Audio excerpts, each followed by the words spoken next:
ত্রয়োদশ জাতীয় সংসদ নির্বাচন ও গণভোট 2026-এর ফলাফল গ্যাজেট আকারে প্রকাশ করেছে নির্বাচন কমিশন। একই সাথে আনুষ্ঠানিকভাবে 300 আসনের 297 আসনের সংসদ সদস্যরা শপথ গ্রহণের প্রস্তুতি নিচ্ছেন।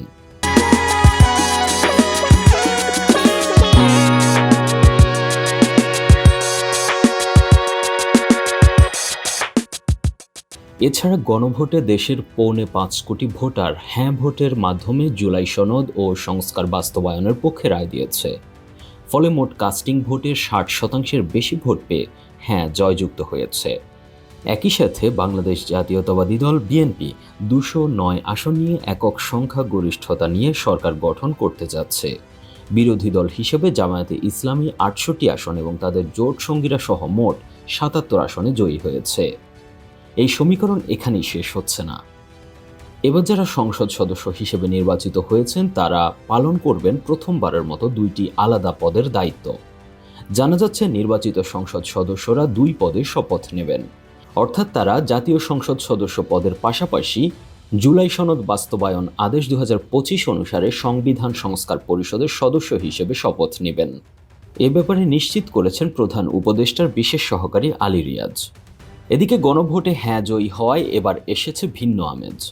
গণভোটের 4টি প্রশ্নে দ্বিতীয়টি হল আগামী জাতীয় সংসদ হবে 2 কক্ষ বিশিষ্ট এবং জাতীয় সংসদ নির্বাচনে দলগুলোর প্রাপ্ত ভোটের অনুপাতে 100 সদস্য বিশিষ্ট একটি উচ্চ কক্ষ গঠিত হবে এবং সংবিধান সংস্কার করতে হলে উচ্চ কক্ষের সংখ্যাগরিষ্ঠ সদস্যদের অনুমোদন দরকার হবে।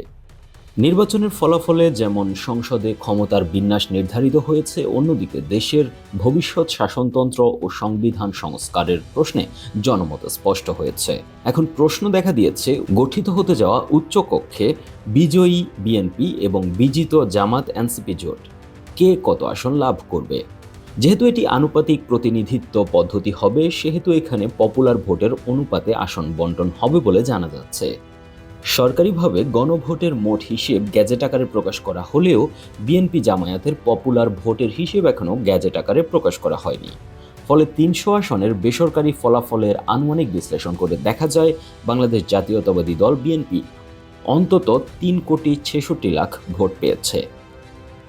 এদিকে এবারের নির্বাচনে জামায়াতে ইসলামী অন্তত 2,28,00,000 ভোট পেতে সক্ষম হয়েছে এবং এনসিপি অন্তত 22,00,000 ভোট পেয়েছে। সব মিলিয়ে জামায়াত নেতৃত্বাধীন 11 দলীয় জোট অন্তত 2,72,00,000 ভোট পেয়েছে বলে জানা যাচ্ছে। বিএনপি জোট অন্তত 3,70,00,000 ভোট পেয়েছে বলে প্রাথমিক হিসেব বিশ্লেষণে দেখা গিয়েছে। তবে সব ফলাফল হাতে পাওয়ার পর চূড়ান্ত গণনায় এই হিসেব পরিবর্তিত হতে পারে। তথ্যের ভিত্তিতে দলের প্রাপ্ত ভোটের হারকে কাস্টিং ভোটের অনুপাত করে দেখা যায় উচ্চকক্ষে 100 আসনের মধ্যে বিএনপি অন্তত 57 আসন লাভ করবে, অন্যদিকে জামায়াত জোট অন্তত 40 আসন লাভ করার সম্ভাবনা রয়েছে। তবে সর্বমোট কাস্টিং ভোটের সংখ্যা যত হবে তার সাথে আনুপাতিক প্রতিনিধিত্বের হিসেব পরিবর্তিত হবে। তাই পরিপূর্ণ ফলাফল প্রকাশ হলে 100 আসনের মধ্যে কোন দল কত আসন পাবে তা সঠিকভাবে নির্ধারণ করা সম্ভব হবে।